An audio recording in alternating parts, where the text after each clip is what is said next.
చంద్రబాబు అరెస్టుపై ఆందోళన చేయాల్సిందే. ప్రస్తుత పరిస్థితుల్లో అంతకు మించిన ఇష్యూ లేదు కూడా. కానీ ఈ ఒక్క పోరాటమే ఎన్నికల్లో విజయాన్నిస్తుందా? ఛాన్సే లేదు.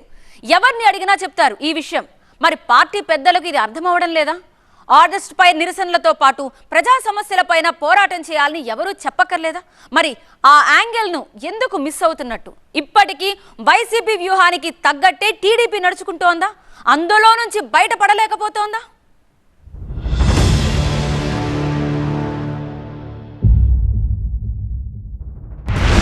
అరెస్ట్ అంశమే టీడీపీకి ఎన్నికల ఎజెండానా?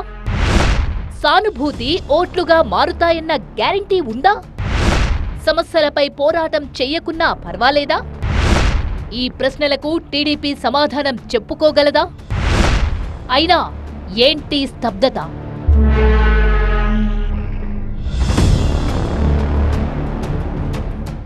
ఎస్, చంద్రబాబు అరెస్టుపై సానుభూతి ఉంది. టీడీపీ మద్దతుదారులను దాటి సానుభూతి కనిపిస్తోంది. అయితే మాత్రం ఆ సానుభూతి ఓట్లుగా మారుతాయా? టీడీపీ ధైర్యంగా ఒప్పుకోగలదా ఈ విషయం? ఎప్పుడైనా సరే సానుభూతి ఒక్కటే గెలిపిస్తుంది అనుకోవడం పొరపాటు. దాంతోపాటు ప్రజల్నుంచి ఆదరణ ఉండాలి. ప్రభుత్వంపై ప్రజల్లో వ్యతిరేకత కనిపించాలి. పైగా చంద్రబాబు అరెస్ట్ అంశంపై ఈసారి ఎన్నికలు జరగవు. జగన్ ప్రభుత్వానికి మరోసారి అవకాశం ఇవ్వాలా వద్దా? ఈ అంశంపైనే ఎన్నికలు జరుగుతాయి. ఈ ప్రభుత్వానికే మళ్లీ అవకాశం ఇస్తే మంచి చేస్తుందా, చెడు చేస్తుందా అని చూస్తారు జనం. ఒకవేళ మార్పు కోరుకుంటే వచ్చే ప్రభుత్వం జగన్ కంటే మంచి చేస్తుందా లేదా అని చూస్తారు. అలా జరగాలంటే టీడీపీ గేరు మార్చాల్సిందే. చంద్రబాబు అరెస్టు తర్వాత ప్రజా సమస్యలపై పోరాటం ఆగిపోయిందనేది నిజం. చంద్రబాబు అరెస్టు నుంచి ఇప్పటి వరకు ఎక్కడా పోరాటాలే లేవు. నేతలు ప్రజల్లోకి వెళ్లి సమస్యలపై ఆందోళన చెయ్యడం లేదు. స్టిల్ చంద్రబాబు అరెస్టును వ్యతిరేకిస్తూ మాత్రమే నిరసనలు జరుగుతున్నాయి. ఒక విధంగా చంద్రబాబు అరెస్టు అంశం కూడా టీడీపీకి కలిసి వచ్చేదే. దాన్ని వదిలేయడానికి వీల్లేదనేది రాజకీయ విశ్లేషకుల సలహా. ఆ పోరాటం కొనసాగిస్తూనే ప్రజల్లోకి వెళ్లాలి, వాళ్ల సమస్యలు వినాలి, ఓ భరోసా ఇవ్వాలి. కానీ టీడీపీ నుంచి అలాంటి కార్యక్రమాలే జరగడం లేదు.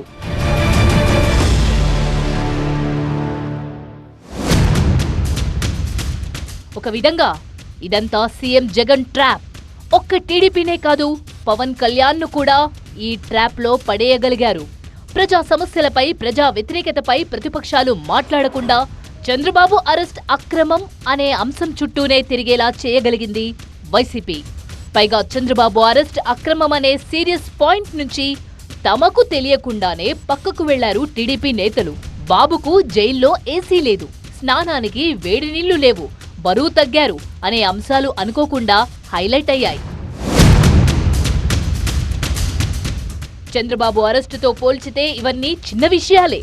నిజానికి ఇవి హైలైట్ అవ్వకుండా ఫోకస్ మొత్తం చంద్రబాబు అరెస్టుపైనే ఉంచాల్సిందే.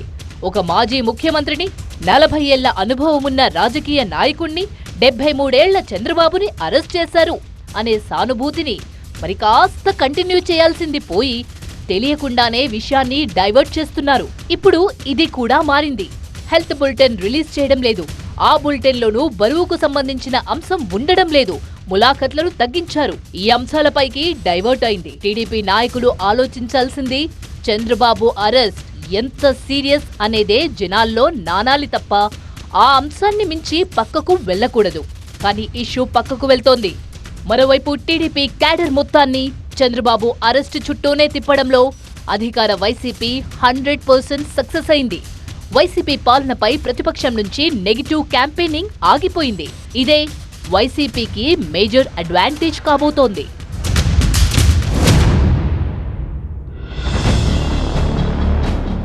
ప్రజా సమస్యలపై పోరాడకపోతే మరో సమస్య కూడా రావచ్చు. చంద్రబాబు అరెస్టు తప్ప తమ సమస్యలను పట్టించుకోవడం లేదు కాబట్టి మంచో చెడో వైసీపీ ఎమ్మెల్యేకే చెప్పుకుందాం అనే టర్న్ వస్తుంది.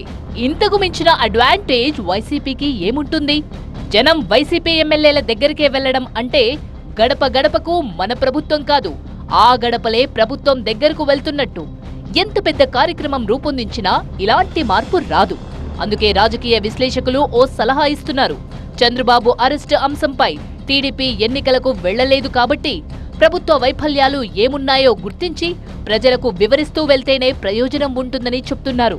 ప్రజల సమస్యలపై పోరాడుతున్నప్పుడు జనం కూడా ప్రతిపక్షానికి కనెక్ట్ అవుతారు. తనకు అండగా ప్రతిపక్షం ఉందన్న భరోసా ప్రజల్లో కలుగుతుంది. అలా ఉన్నప్పుడే చంద్రబాబు అరెస్ట్ అనే సానుభూతి టీడీపీకి అనుకూల ఓట్లుగా మారుతాయి. అంతే తప్ప ఊరికేనే అరెస్ట్ అక్రమం అని పోరాటం చేస్తే ఓట్లు రావనేది అనలిస్టుల భావన. ఎప్పుడైనా సరే ఈ ప్రభుత్వం వల్ల తమకు నష్టం జరిగింది, తమకు చెడు జరిగింది అని అనుకుంటేనే ప్రభుత్వ వ్యతిరేక ఓటు ప్రతిపక్షానికి వెళ్తుంది.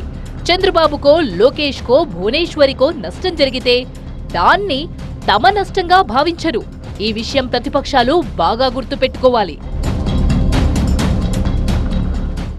నిజానికి వైసీపీ లక్ష్యమే ఇది.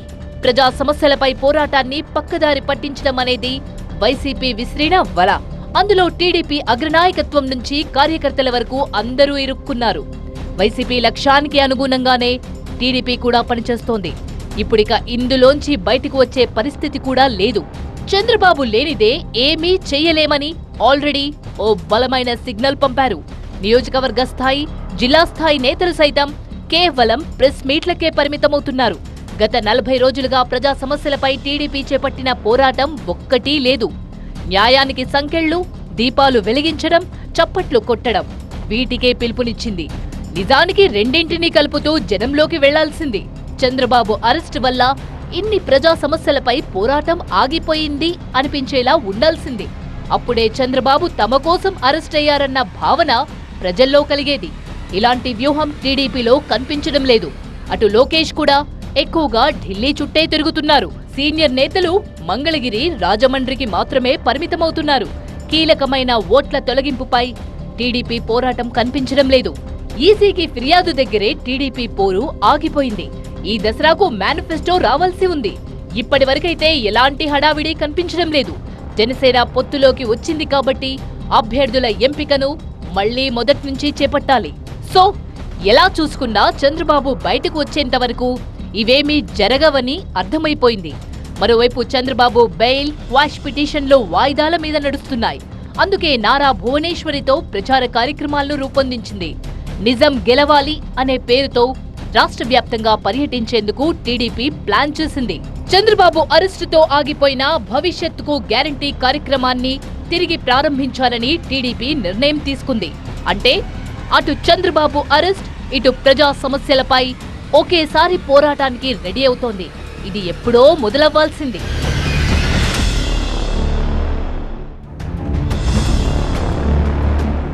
ఇక తెలంగాణలోనూ పార్టీని చూసుకోవాల్సి ఉంది.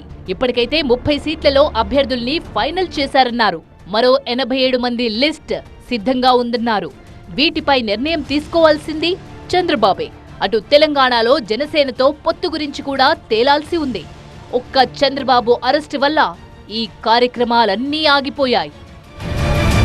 చూస్తుంటే జనసేన కూడా ఇరుక్కుపోయినట్టయింది. తనకు తెలియకుండానే వైసీపీ ట్రాప్లో పడ్డట్టుంది. బాబు అరెస్ట్ తర్వాత ఒక్కటంటే ఒక్క గట్టి పోరాటం కూడా లేదు జనసేన నుంచి. ఏం signal పంపుతోంది Janasena?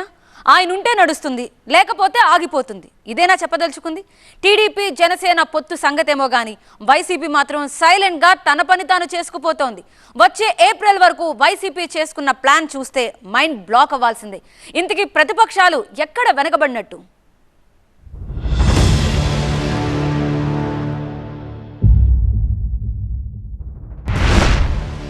Chandrababu arrest effect జనసేనపై పడిందా? మరి పొత్తు తర్వాత ఆ జోష్ ఏది? రెండు పార్టీల మధ్య చర్చలేవి, ఉమ్మడి ప్రణాళికలేవి, పోరాటాలేవి?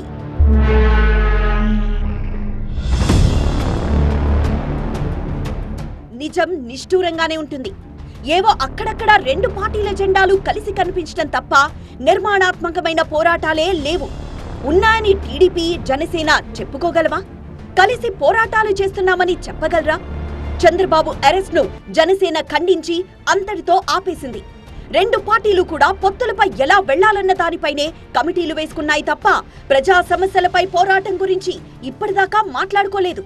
పైగా రెండు పార్టీల కమిటీలు ఒకరినొకరు కలుసుకున్నట్లు ఎక్కడా కనిపించలేదు. ఆ కమిటీలు ఏం చేస్తాయో, ఏ ఉద్యమ కార్యాచరణ రూపొందిస్తాయో క్లారిటీ లేదు. అదేంటో అరెస్టు ముందు వరకు ఒక జోష్ తో దూసుకువెళ్లిన వారాహి యాత్ర కూడా నడుస్తూ ఆగుతూ నడుస్తోంది.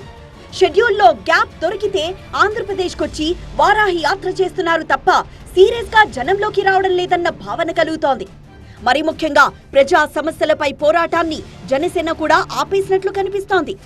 నిజంగా చేస్తున్నట్లయితే ఆ హడావిడి ఏది? రాష్ట్ర వ్యాప్తంగా కనపడాల్సిన ఉద్యమాలు అవనిగడ్డ లాంటి చోట్ల తప్ప ఎక్కడా కనిపించడం లేదు. మొత్తానికి జనసేన కూడా వైసీపీ ఆశించిందే చేస్తోంది. కాకపోతే ఈ నెల 23న నారా లోకేష్, పవన్ కళ్యాణ్ కలవబోతున్నారు.